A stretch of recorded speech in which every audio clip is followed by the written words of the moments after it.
প্রত্যেকটা পাপী নাফরমান যখন মৃত্যুর সময় হয়, মালাকুল মউত আজরাইল যখন তার সামনে এসে দাঁড়ায় জান কবজের জন্য, হাদিসের মধ্যে আছে কোনো ব্যক্তির জান কবজ আজরাইল হঠাৎ আইসেই জান কবজ করে এমন না, বরং ইমানদার হোক আর নাফরমান হোক, প্রত্যেক ব্যক্তির রুহু কবজের পূর্বে মালাকুল মউত আগে আইসা দাঁড়ায় একটি নির্দিষ্ট আকৃতিতে।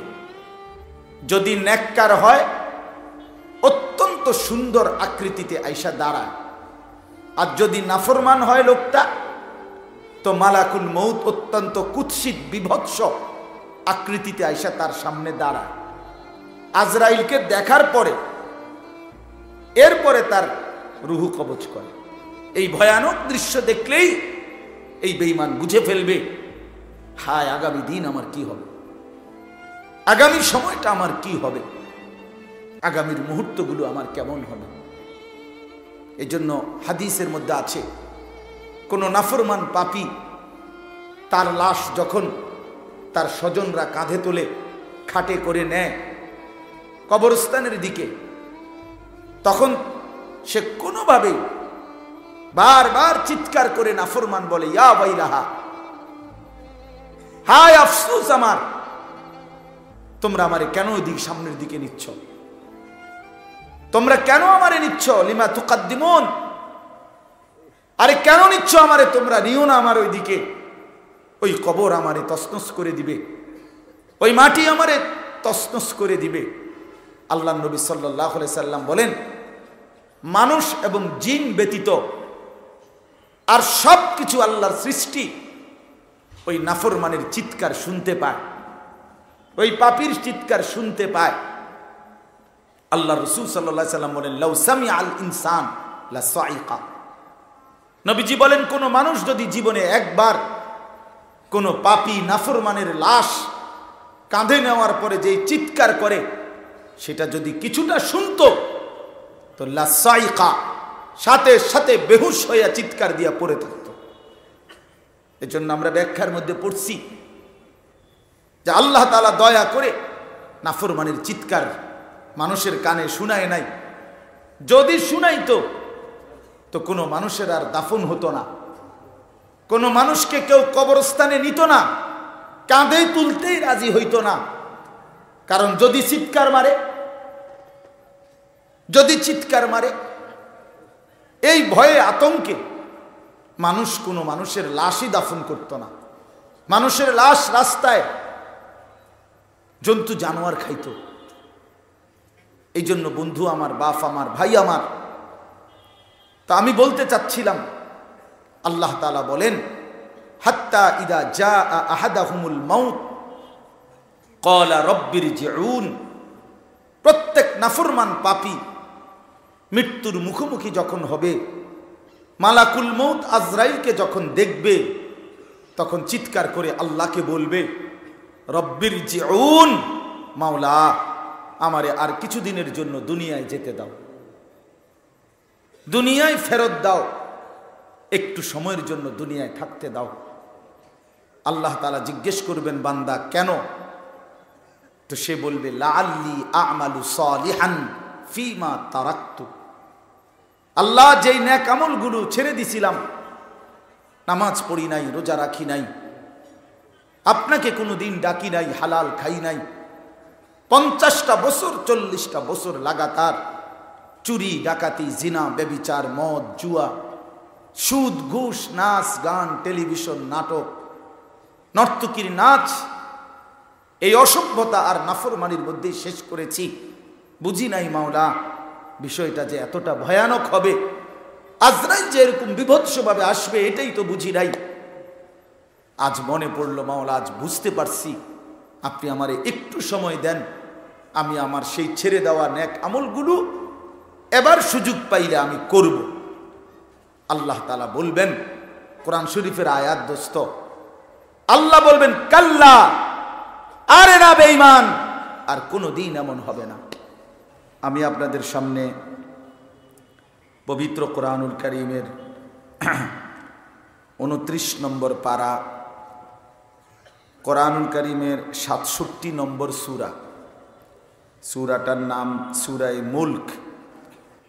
কোরআনুল কারীমের অত্যন্ত ফজিলতপূর্ণ একটি সূরা। রাসূলুল্লাহ সাল্লাল্লাহু আলাইহি ওয়াসাল্লাম এই সূরাটির ব্যাপারে বিশেষভাবে বলেছেন, হিয়াল মানিআতু হিয়াল মুনজিয়াতু। এই সূরাটি কবরের আযাব থেকে বাধা দানকারী। এই সূরাটি কবরের আযাব থেকে রক্ষাকারী। তুনজিহি মিন আযাবিল কবর। এই সূরাটি আল্লাহর বান্দাকে কবরের আযাব থেকে রক্ষা করবে। এটা এই সূরার একটা বিশেষ বৈশিষ্ট্য। রাসূলুল্লাহ সাল্লাল্লাহু আলাইহি ওয়াসাল্লাম বলেছেন, কোরআনুল কারীমের এই ৩০ আয়াত বিশিষ্ট এই সূরাটার মধ্যে মোট ৩০টা আয়াত, ছোট সূরা। ৩০ আয়াত বিশিষ্ট এই সূরাটি নবী সাল্লাল্লাহু আলাইহি সাল্লাম বলেন যে এটা যে নিয়মিত তেলাওয়াত করবে তো আল্লাহ তাআলা তাকে কবরের আযাব থেকে রক্ষা করবেন। সুবহানাল্লাহ। এইটাই সূরার একটা অন্যতম বৈশিষ্ট্য। রাসূলুল্লাহ সাল্লাল্লাহু আলাইহি ওয়াসাল্লাম তাফসীরের মধ্যে আছে, নবী সাল্লাল্লাহু আলাইহি ওয়াসাল্লাম বলছেন যে আমার দিল চায়, লাওয়াদিত্তু, আমি আকাঙ্ক্ষা করি, আমার দিলের তামান্না যে আমার উম্মতের প্রতিটা মুমিনের কলিজায় এই সূরাটা থাকুক। মানে সূরায়ে মুলক আমার উম্মতের প্রতিটা ঈমানদার পড়ুক, জানুক, শিখুক, এটা আমার দিলের তামান্না। নবী সাল্লাল্লাহু আলাইহি সাল্লামের আন্তরিক আকাঙ্ক্ষা ছিল যে উম্মতের প্রত্যেকটা সদস্য যেন সূরায়ে মুলক নিয়মিত পড়ে, তেলাওয়াত করে, শিখে, মুখস্থ করে। বুজুর্গানে দিন যুগ যুগ ধরে আল্লাহওয়ালারা, ওলামায়ে কেরাম এই সূরায়ে মুলক রাত্রিবেলায় ঘুমের আগেই, বিশেষ করে এশার নামাজের পরে তেলাওয়াত করে। আমাদের কওমি মাদ্রাসাগুলোতেও আলহামদুলিল্লাহ যুগ যুগ ধরে এই আমল চলে। সূরায়ে মুলক, সূরায়ে ওয়াকিয়া, সূরায়ে ইয়াসিন, সূরায়ে মুজাম্মিল, সূরায়ে নাবা, এই সূরাগুলোর ধারাবাহিক আমল চলে। এর মধ্যে সূরায়ে মুলক একটি নিয়মিত আমল। স্বাভাবিকভাবে বুজুর্গানে দিন, ওলামায়ে কেরাম, তালেবে ইলম মাগরিবের নামাজের পরে সূরায়ে ওয়াকিয়া পড়ে, এশার নামাজের পরে সূরায়ে মুলক পড়ে ঘুমের আগে। বাকি এর আগ পিছ করা যায়, ইচ্ছা করলে আগে সূরায়ে মুলক এরপরে সূরায়ে ওয়াকিয়া, তাও পড়া যায়, এতে কোনো অসুবিধা নেই। সূরায়ে ওয়াকিয়া এই সূরাটার নামও আপনারা জানেন।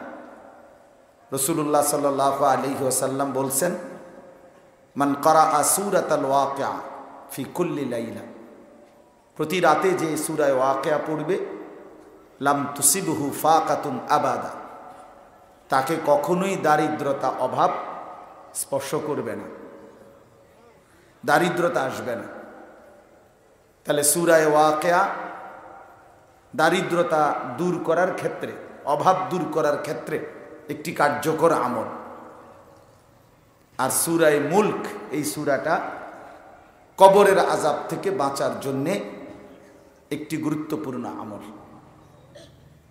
আমার খুলনার হযরত, বাংলাদেশের একজন অন্যতম বুজুর্গ, পাকিস্তান করাচির হযরত কুতবে আলম আরিফ বিল্লাহ হযরত মাওলানা শাহ হাকিম মোহাম্মদ আখতার রাহমাতুল্লাহ আলাইহের একজন অন্যতম খলিফা, খুলনার আরিফ বিল্লাহ হযরত মাওলানা মুফতি নুরুল আমিন সাহেব হযরত বলেন যে সূরায়ে ওয়াকিয়া এটা পেট বাঁচায়, সূরায়ে মুলক এটা পিঠ বাঁচায়। সূরায়ে ওয়াকিয়া পড়লে অভাব দূর হবে তো পেট বাঁচে, আর সূরায়ে মুলক পড়লে পিঠার থেকে বাঁচবে, কবরের আযাব থেকে বাঁচবে, মানে পিঠ বাঁচবে। তো তো হজরত আবার আরেকটা কথা বলে, সেটা আমি হজরতের আমল দেখছি বহুদিন, যে হজরত আগে সূরা মুলক পড়ে, এরপরে সূরা ওয়াকিয়া পড়ে। তাই বললাম এটা কেন হজরত এভাবে পড়েন? তো উনি বলেন যে আগে ফিট বাঁচাও, তারপরে ফ্যাট বাঁচাও। আগে ফিডার থেকে বাঁচো, তারপরে খাইতে পারলে যা পারলে খাই। যাই হোক, এটা বুজুর্গদের আমল। তো আমার আপনাদের কাছে বলার উদ্দেশ্য হলো, প্রথম কথা, সূরা মুলক যেই সূরা থেকে আমার 3টা আয়াত পড়লাম, এই সূরা মুলক আমরা প্রত্যেকে অভ্যস্ত হওয়া উচিত, অভ্যস্ত হওয়া উচিত। কবরের জিন্দিগি, বারজাখ কোরআনের ভাষায়, এই কবরের জীবনটাকে, যেটা আমাদের মৃত্যু থেকে নিয়ে হাসরের ময়দানে উঠা, এর মাঝের যেই টাইমটাকে বারজাখ, আলমে বারজাখ, বারজাখের জীবন বলে।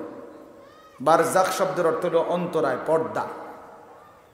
অর্থাৎ কবরের এই জীবনটা দুনিয়া এবং আখেরাতের মাঝখানে অন্তরায়, অর্থাৎ দুনিয়ার দিকেও যাইতে দেয় নাই, আখেরাতেও উঠে নাই, মাঝখানে।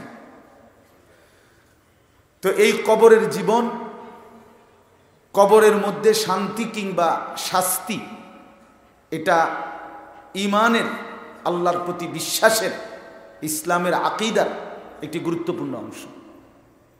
ঈমান বিল গাইব, অদৃশ্য যত বিষয়ের উপরে ঈমান আনতে হয় একজন মুমিনকে।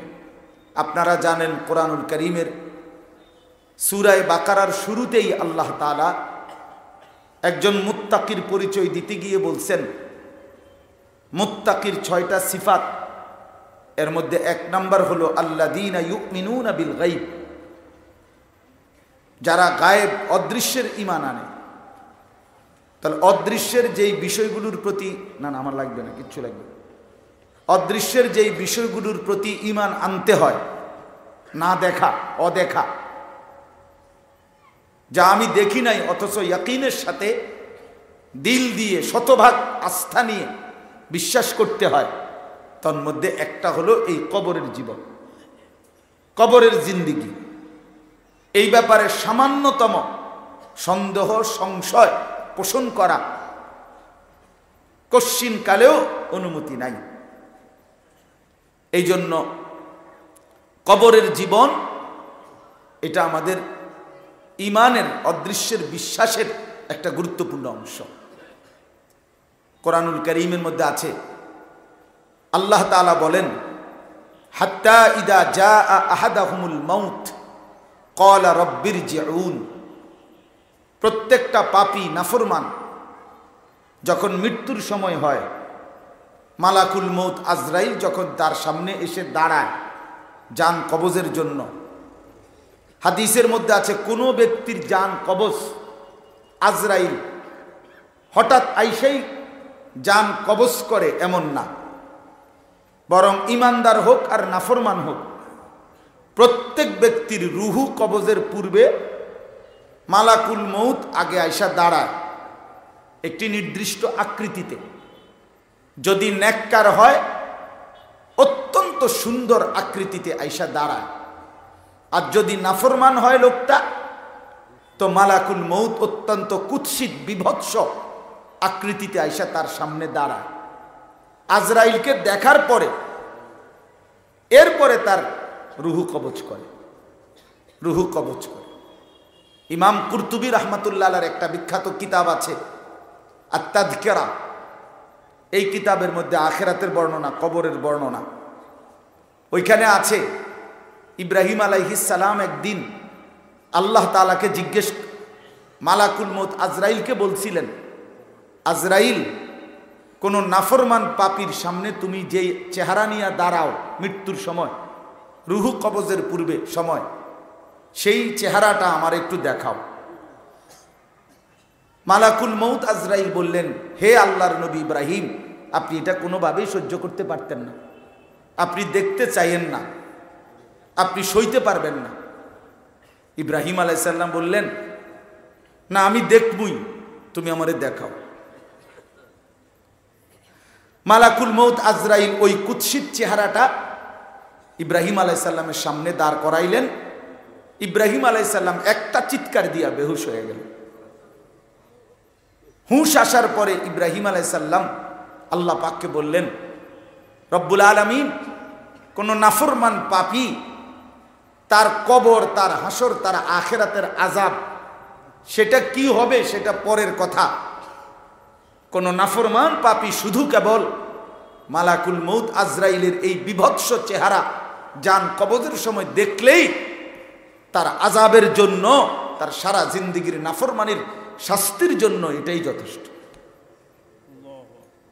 এটাই সারব, আর লাগতো না, এর দূরে সার। এই ভয়ানক দৃশ্য দেখলেই এই বেঈমান বুঝে ফেলবে, হায় আগামী দিন আমার কি হবে, আগামী সময়টা আমার কি হবে, আগামীর মুহূর্তগুলো আমার কেমন হবে।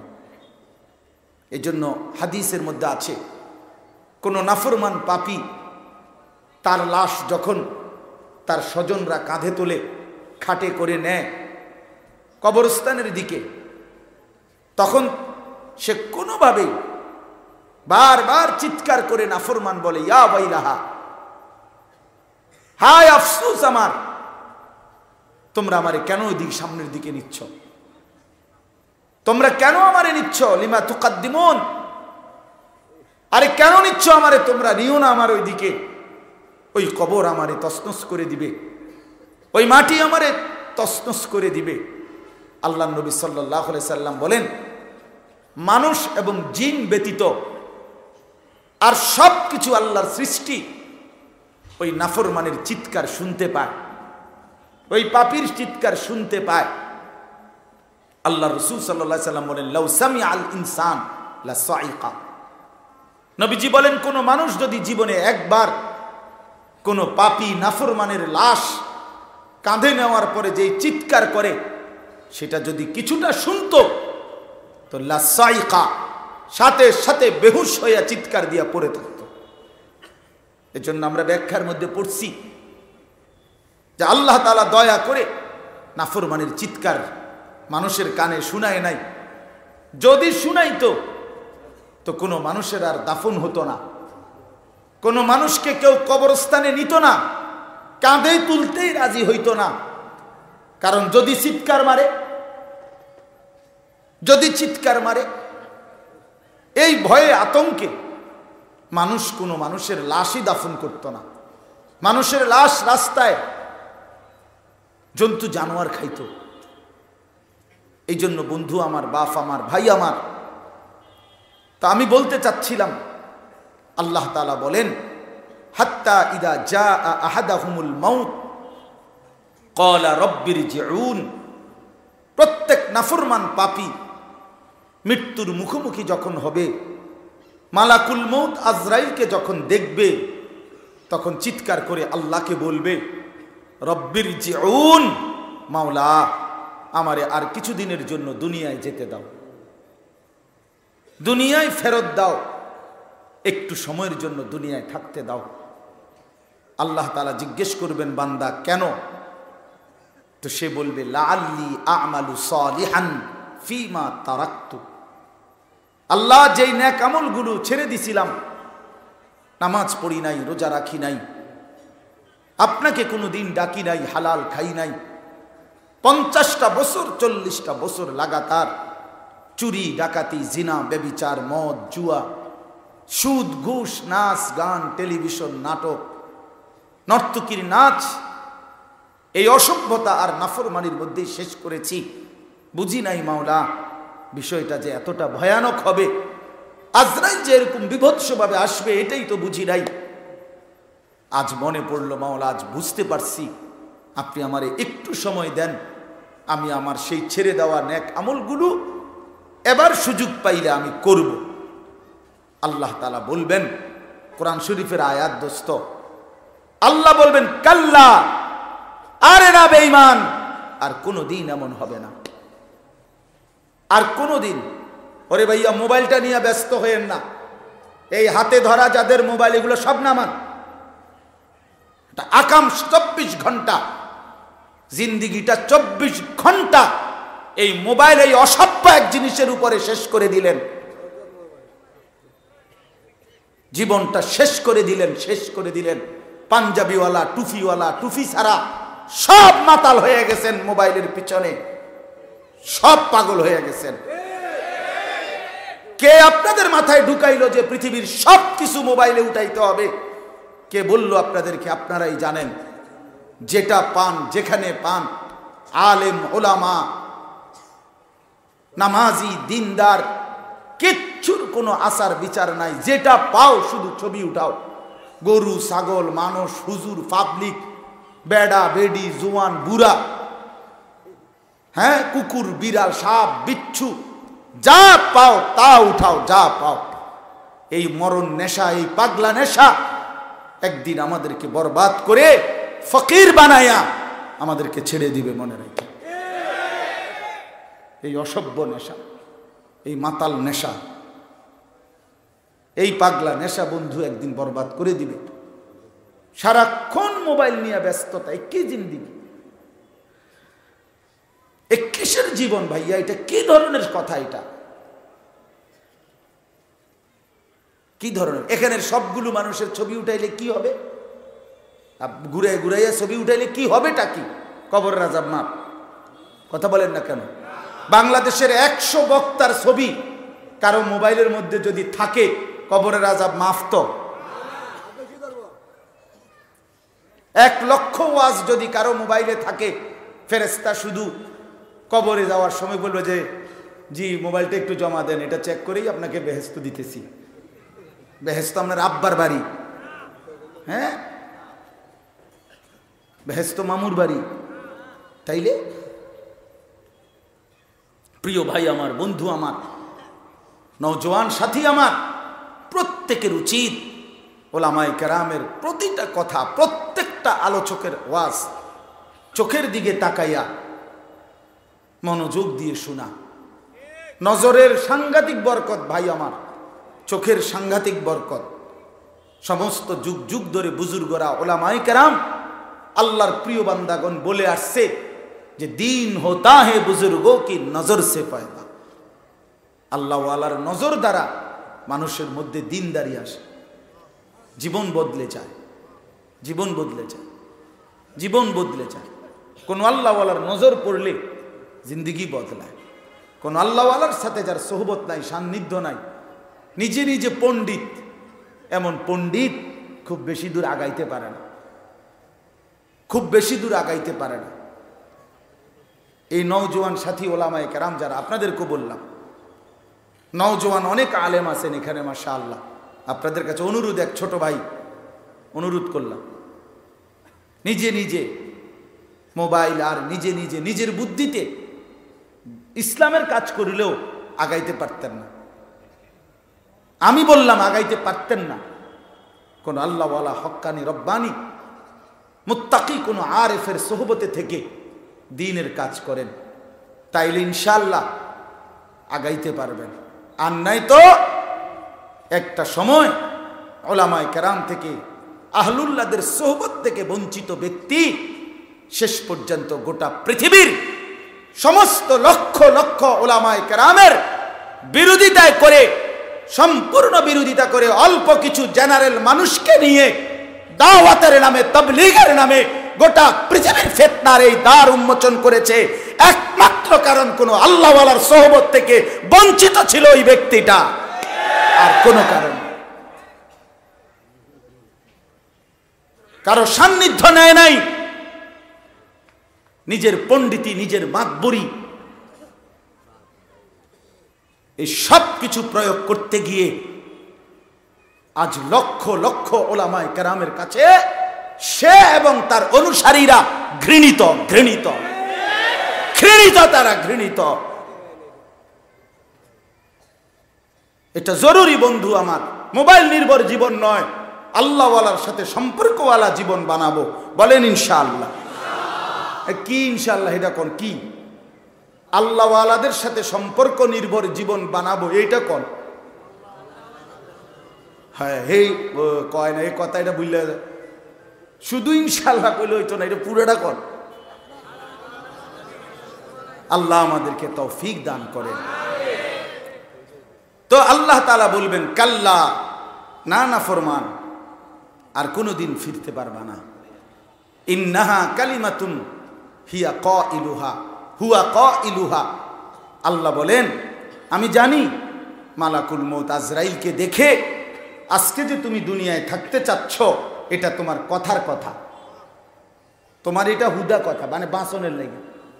তুমি যখন বুঝছো যে তোমার এখন শক্ত ফিডা দিব, আসার দিবন, এই জন্য তুমি এখন আজরাইলের হাত থেকে বাঁচতে চাচ্ছ। তুমি কোনো বাটফারা, যেটা আমি জানি, তুমি কোনো আজকে কালিকার সিটার না। এরকম বহুদিন গেছে তোমার বিপদে, মুসিবতে, পেরেশানিতে, অ্যাক্সিডেন্টে, হসপিটালে, রোগের সময় তুমি আমি আল্লাহরে বহুত ডাকছো, বলছো এবার একদম ভালো হয়ে যাবো হুজুর, একের তারের মতো সোজা। এরপরে ভালো হয়ে যাওয়ার পরে তার ঠিকই সোজা, কিন্তু তুমি আগের মতো বাঁকা। বুঝেন না? এটা তোমার কথার কথা, কথার কথা। আল্লাহ তাআলা কোরআনে বলছেন আমার নাফরমান বান্দা মুশরিক কেমন হয়, ফাইদা রাকিবু ফিল ফুলকি দা'বুল্লাহ মুখলিসিনা লাহুদ্দিন ফালাম্মা নাজ্জাহুম ইলাল বাররি ইদা হুম ইউশরিকুন। আল্লাহ বলেন নাফরমান বান্দা কেমন হয় শোনো, মাছ দরিয়ায় যখন নৌকায় ঝড় ওঠে, তুফান ওঠে, তখন একনিষ্ঠভাবে আমি আল্লাহরে ডাকে, আল্লাহ আল্লাহ আল্লাহ আল্লাহ, একদম আল্লাহরে নামায়া ফেলে। আর যখনই আমি আল্লাহ দয়া করে পারে কিনারায় ভিড়াইয়া দেই, ইদা হুম ইউশরিকুন, এবার সাথে সাথে আমি আল্লাহর সাথে শিরিক করে এবার ভুলে যায় যে আমি দয়া করে বাঁচাইছি। এইবার সব গুনাগুন ড্রাইভারের, মাঝির, ড্রাইভারের। এতক্ষণ সিএনজি অ্যাক্সিডেন্ট করতে লাগছে, এতক্ষণ বলছে আল্লাহ আল্লাহ আল্লাহ আল্লাহ আল্লাহ আল্লাহ আল্লাহ, বাইচা গেছে। আর এখন কয়তে একটা ড্রাইভার, হ্যাঁ ড্রাইভার, হ্যাঁ একটা সেরকম জাত ড্রাইভার, তার 14 গোষ্ঠী ড্রাইভার, তার আর বংশের সবাই ড্রাইভার। তে মারফেটের থেকে গাড়ি চালাইতে চালাইতে আসছে, মানে এত গুণাগুণ। এইবার সব গুণ হইল এই ড্রাইভারের, মাঝির। এতক্ষণ ডাকছিল কাকে? আল্লাহকে। হ্যাঁ, এই জন্য আল্লাহ তাআলা বলেন ইন্নাহা কালিমাতুন হুয়া কাইলুহা। আরে বেটা, এটা তোর কথার কথা। আমি জানি মালাকুল মউত আজরাইল থেকে ফিরে আসলে আবার যদি তোকে দুনিয়ায় ফেরত দেই, তো পরিবারের কাছে গিয়ে বলবো বহুত কষ্টে আসছি, আর কোনো দলিল বাকি নেই, কিন্তু চাও। আর কোনো কেউ জমি বেচবে কিনা জিজ্ঞাসা করো, শেষ কিনাটা কিনা যায়। আইসি 15-20 দিনের লেগে বলে, তার মানে আবার সে দুনিয়ায় ডুবে যাবে, আবার দুনিয়ায় ডুবে যাবে, আল্লাহকে ভুলে যাবে। আল্লাহ বলেন বান্দা, অতএব মালাকুল মউত আজরাইলকে আমি আনবার পরে আর কাউকে কোনো দিন ফেরত দেই না।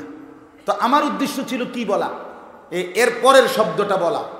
এরপরে ওই আয়াতের শেষ অংশ হইল আল্লাহ তাআলা বলেন ওয়ামিন ওয়ারাইহিম বারযাখুন ইলা ইয়াউমি ইউবআসুন। হে বান্দা, এই এখন থেকে নিয়ে আবার পুনরায় তোমাকে কবরে উঠানো, হাসরের ময়দানে উঠানো পর্যন্ত এই বারজাখ মানে কবরের জীবন, বারজাখের এই জীবন, এখানেই তুমি পড়ে থাকো। এই আয়াত দ্বারা স্পষ্ট বোঝা গেল কবরের জীবন সত্য। কবরের জীবন কি বলেন না? সত্য। কোন মানুষের মৃত্যু মানেই কবরের জীবন।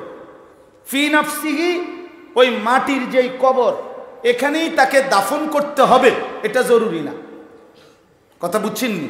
কেউ যদি আগুনে পুড়ে যায়, পানিতে ভেসে যায়, বাঘের পেটে চলে যায়, গহীন অরণ্যে হারিয়ে যায়, পৌঁছে গলে লাশ ছিন্ন ভিন্ন হয়ে যায়, কেউ দাফন করে নাই, কবর জোটে নাই, তাহলে কোনো অসুবিধা নাই।